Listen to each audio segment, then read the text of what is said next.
മുഖ്യമന്ത്രി പിണറായി വിജയൻ അവസാനമാക്കുന്ന കാര്യത്തിൽ സംശയമില്ല. അപ്പോഴും ആ പാർട്ടിക്ക് അതിൻ്റെതായ ഒരു സംഘടനാ രീതിയുണ്ട്. അവിടെ മുഖ്യമന്ത്രിയുടെ വ്യക്തിപരമായ കേസ്, മുഖ്യമന്ത്രിയുടെ മകളുടെ കേസ്, അതിൻ്റെ അടിസ്ഥാനത്തിൽ ഒരു സമുദായത്തെ മുഴുവൻ കുഴപ്പത്തിലാക്കുന്ന, കൊള്ളക്കാരാക്കുന്ന, ഒറ്റുകാരാക്കുന്ന ഒരു സമീപനം മുഖ്യമന്ത്രി അങ്ങ് എടുക്കാൻ കഴിയുന്ന അങ്ങനെ ഒരു രീതി ഇല്ലാത്തൊരു പാർട്ടിയാണ് കമ്മ്യൂണിസ്റ്റ് പാർട്ടി. അപ്പം താങ്കൾ വിചാരിക്കുന്നത് കമ്മ്യൂണിസ്റ്റ് പാർട്ടിയുടെ CPM-ന്റെ നയങ്ങളിൽ ഒരു വ്യതിയാനവും സംഭവിച്ചിട്ടില്ല, എന്നാൽ പിണറായി വിജയൻ മാത്രം ഇങ്ങനെ ഒരു തുരുത്തായി നിന്ന് ഈ പറയുന്ന കാര്യങ്ങളൊക്കെ ചെയ്യുന്നു എന്നാണോ?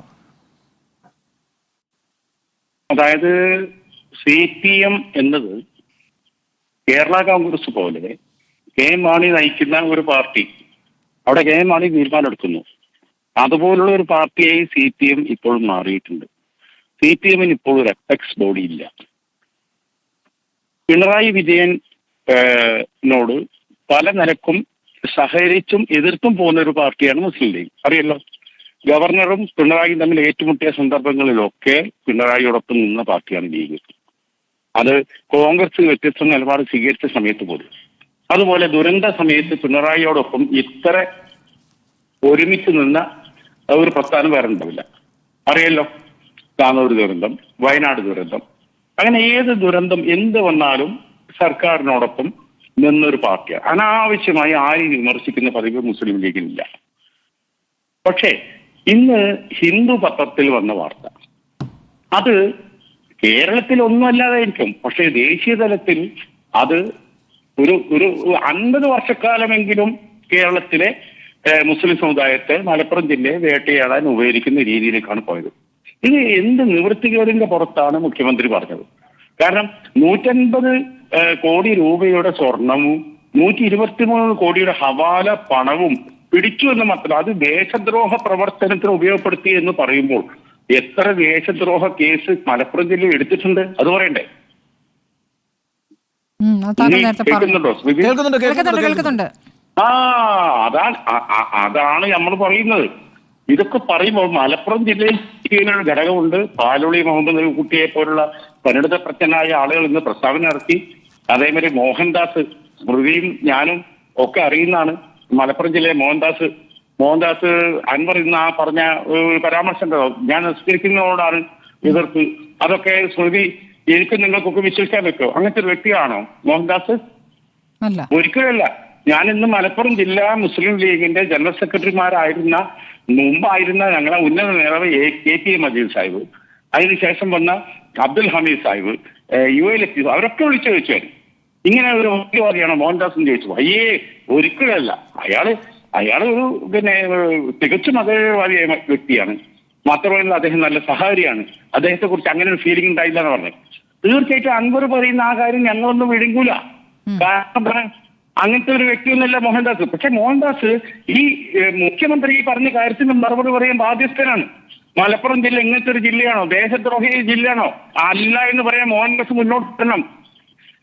സ്ഥിതി അല്ല, അതിനകത്ത് എനിക്ക് മനസ്സിലാകാത്തത് ഇതിന്റെ രാഷ്ട്രീയ ലക്ഷ്യം എന്താണെന്ന് ഇപ്പോഴും താങ്കൾ പറയുന്നില്ല. എന്താണ് ഇതിന്റെ രാഷ്ട്രീയ ലക്ഷ്യം? അതായത് മലപ്പുറം ജില്ലയെ താങ്കൾ ഇപ്പൊ പറയുന്നത് പിണറായി വിജയൻ എന്ന് പറയുന്ന മുഖ്യമന്ത്രി കേരളത്തിൽ നേരിട്ടുകൊണ്ടിരിക്കുന്ന പല കേസുകളിൽ നിന്ന് രക്ഷപ്പെടുന്നതിന് വേണ്ടിയും അദ്ദേഹത്തിന്റെ കുടുംബവുമായി ബന്ധപ്പെട്ട കേസുകളിൽ നിന്ന് രക്ഷപ്പെടുന്നതിന് വേണ്ടിയും ഒരു ജില്ലയെ ഒറ്റുകൊടുക്കുകയും തീർത്തും വ്യക്തിപരമായി ചില ആരോപണങ്ങൾ ഉന്നയിക്കുകയും ചെയ്തുകൊണ്ടിരിക്കുന്നു എന്നാണോ നമ്മളൊക്കെ മനസ്സിലാക്കേണ്ടത്? അത്ര നിഷ്കളങ്കവും നിസ്സാരവുമാണോ ഈ ആരോപണം? അതിനൊരു രാഷ്ട്രീയ ലക്ഷ്യവുമില്ലേ?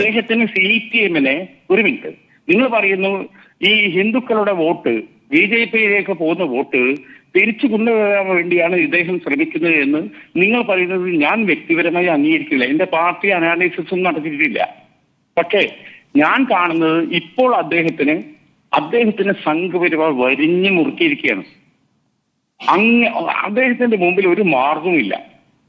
ഈ ADGP അജിത് കുമാറിനെ പോലെ ആളുകൾ എഴുതി കൊടുക്കുന്ന സാധനങ്ങൾ അതേപോലെ ദേശീയ മാധ്യമങ്ങളോട് പറയേണ്ട ഒരു അവസ്ഥയിലേക്ക് കേരളത്തിന്റെ മുഖ്യമന്ത്രി എത്തിയിരിക്കുകയാണ്. പരിതാപകരമാണ് അദ്ദേഹത്തിന്റെ സ്ഥിതി. അദ്ദേഹത്തിന് നിവൃത്തികേടും നിസ്സഹായമാണ്. അല്ലാതെ മനസ്സുകൊണ്ട് അദ്ദേഹം വർഗീയവാദിയോ മലപ്പുറം ജില്ലാ വിരോധിയോ ഒന്നുമല്ല. അത് ഷാഫി ഒരു മിനിറ്റ്, ഉണ്ണി പലക്ഷണ പറഞ്ഞതിലൊരു കാര്യമുണ്ടല്ലോ. കാരണം ഈ ന്യൂനപക്ഷത്തെ പൂർണ്ണമായും ഇങ്ങനെ എന്താണ് തള്ളിക്കൊണ്ട് നടത്തിയിരിക്കുന്ന ഈ പ്രതികരണം, അതല്ലെങ്കിൽ മലപ്പുറം ജില്ലയെ തന്നെ മലപ്പുറം ജില്ലയെ എന്ന് പറയുമ്പോൾ അത് ആ രൂപത്തിൽ അവർ അനുഭവിക്കുന്നുണ്ടെന്നേ. കോഴിക്കോടായാലും മലബാറിൽ മൊത്തം അങ്ങനെ അനുഭവിക്കും. അത് മലബാറിൽ മാത്രമായി ഒതുങ്ങുമെന്ന് വിചാരിക്കുകയും വേണ്ട.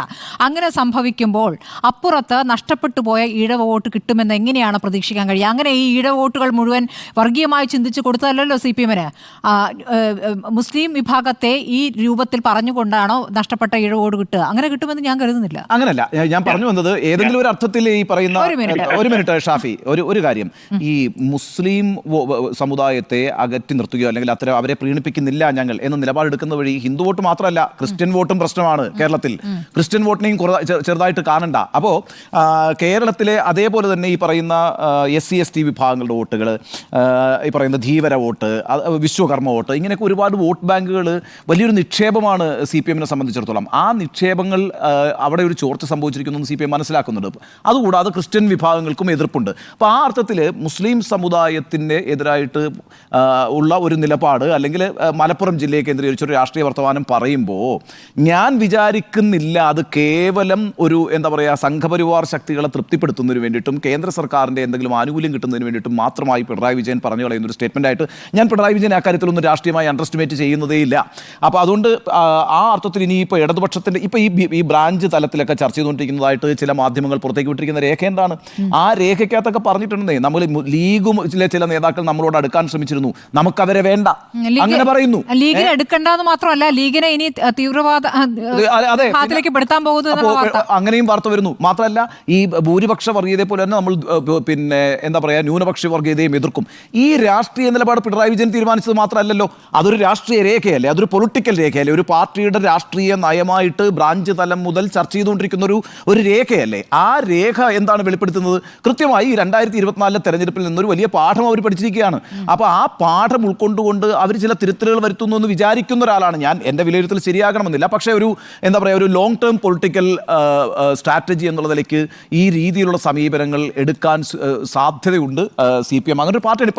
ഇപ്പം സദ്ദാം ഹുസൈൻ്റെ വിഷയം വന്ന സമയത്ത് എന്തായിരുന്നു EMSൻ്റെ പ്രസ്താവന എന്ന് പറയുന്നത്? ആ ഒറ്റ പ്രസ്താവനയിൽ സർക്കാർ ഉണ്ടായി കേരളത്തിൽ.